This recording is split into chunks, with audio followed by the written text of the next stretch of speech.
Welcome back. This morning we're talking about the propane industry in Texas and what lawmakers are doing to possibly help customers complaining about sky-high prices. Joining me now is Representative Jason Isaac. Welcome to our show. Thank you very much for joining us. Thank you, Josh. Good to be here. Appreciate it. Sure. So you live in Hays County, and in this area we have more than half of the propane communities in Texas. And I understand you also live in Belterra, which has been the focus of our investigation this week. A lot of people complaining about high prices there. You helped to work on legislation dealing with this industry last session. We'll come back to prices, but tell me kind of what your work did. So in 2011, we were looking at trying to do some similar legislation. We weren't successful, but we did get disclosure legislation passed, where if you're buying or selling a home, you have to disclose that you're in one of these captive propane communities. And in 2013, the legislation that we got passed actually regulated this previously unregulated monopoly, and we put a maximum price, tied it to a commodity price, a national index, says your price can't go above this certain mark. We also created the ability for people to call and complain or have concerns to the Railroad Commission, as well as some other things. But the big thing was that we put a cap on the price that customers can be charged by their propane providers if they live in one of these captive propane communities. I understand the Railroad Commission has had complaints before, and they've investigated, and times when they found out that there was an actual problem, they gave money back to these communities. But the one where you live, Texas Community Propane, we found that, and many times, it's right at the top of that cap. So legally they're right, but is that fair?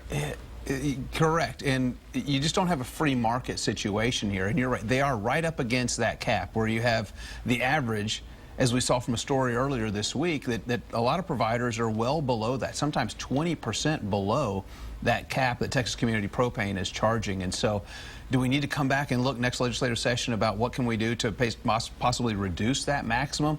I'm a free market guy, and I like for people to have competitive opportunities to look for other things. And one thing that I've discovered lately is that there's this fee that you have to pay if you decide you want to convert all your appliances to electric. And I was not aware of that until just in the last couple of months. And that's one of my biggest concerns, is why has someone bound me to a contract that I wasn't aware of? Because when I bought the home from the builder in Belterra, this was not information that was disclosed to me at the time of the purchase. And so now I'm bound to this contract where at minimum I've got to pay a $950 fee if I want to convert my appliances to electric. And that is what concerns me the most about this. The legislation that already exists is supposed to deal with transparency, but it seems like that contract you talked about right there isn't a lot of transparency between the company and the homeowner. That's correct. There's not at all. There's not a lot of transparency, and there's not a lot of communication about why the rates are set at where they are. So what do you expect to have in next session? We're going to continue to get some complaints about this, and I've already gotten feedback from the story earlier that Dawn Denny did this week. Already gotten some feedback from other people and live in other neighborhoods that are being served by the same company that's serving Belterra that have concerns about the exorbitant rates. And so that's who we work for. Representative Workman carried the initial legislation. He and I worked together to get this legislation passed, and so he represents a lot of the communities, and so do I. And so I would imagine that he and I are going to continue to work for the people that we represent and address these issues. Again, the contract is the big issue that I have. Why do I have to pay a fee when I never agreed to any of this fee in any sort of contract that I'm aware of? Why do I have to pay that if I want to convert to electric appliances?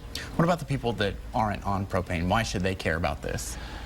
I don't know that they should. If they're not on propane, then they're not paying these exorbitant prices. But if they're perhaps living in this neighborhood and maybe there are all electric appliances, there's going to be some concern about word of mouth, people saying you don't want to move into that community because they're in this captive community propane market with extremely high prices. That's one thing that is the value of my house being affected and that of my neighbors being affected. And I've already talked to realtors that are having people say, I don't want to move into that neighborhood because they're served by a captive community propane. Lastly, should the Railroad Commission have more teeth in this entire process? You know, it's relatively new. So we just passed this legislation. It's previously had never been regulated, and now it is regulated and does fall under the Railroad Commission. So I'll continue to work with staff of the Railroad Commission and see how things are going and see how it compares to other public utilities, because natural gas companies are regulated under the Public Utility Commission. So is that something that we may need to look at doing, moving them under the Public Utility Commission? That's something that we're going to have to study here during the interim.